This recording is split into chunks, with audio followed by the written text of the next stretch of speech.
I remember when I came to this ministry, the first apostolic center that I pastored, I remember we started in the kitchen of a church. The church felt that we were praying too much, we were too young to be useless. So they sent us out of the church. We found another place, we kept on praying, and God began to increase us there. We were over 100. The person who gave us the hall felt that we're having more results than them, and his own members were becoming our members. So he now drove us away. And then my assistant pastor felt that this kind of church, number one, they don't give you salary. If you want to get a hall, they don't support you. So he got angry and he left. He was the first person like John Mark that forsook me. And then we got another place in a government primary school. I gathered more than 15 young men like myself, and we began to pray. Like a cave of Adullam for us, God came in our midst. There were mighty manifestations, and the least among us could heal the sick and cast out devils. So one of them came after one meeting and said, "Pastor, what is the plan for visibility?" Just a few of us had Android. We didn't even have good phones. Even me, I didn't have plans. We were struggling to pay a rent of 10,000, yet we couldn't. If you want to be fruitful, it's not by innovations,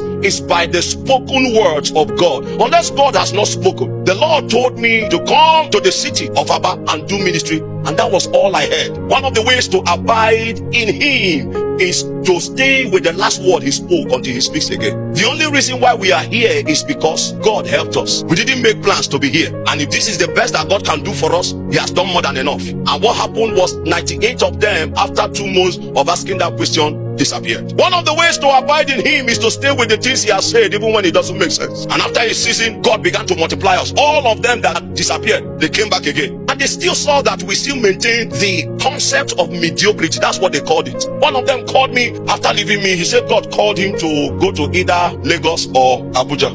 God, you are not understanding the gist. Either Lagos or Abuja.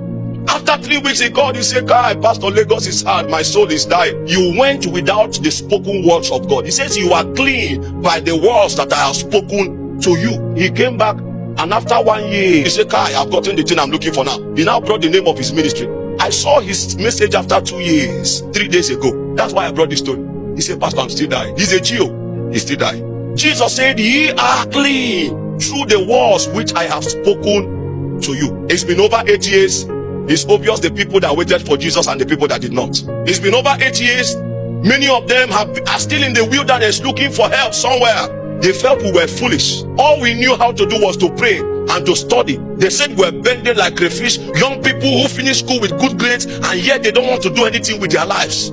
Tell your neighbor, give it time. I'm saying this to the young people who are as young as myself. We are living in a fast, they call it a swipe generation. We are living in a swipe generation where you just want things to happen. You want to begin today and happen today. You want things to blow.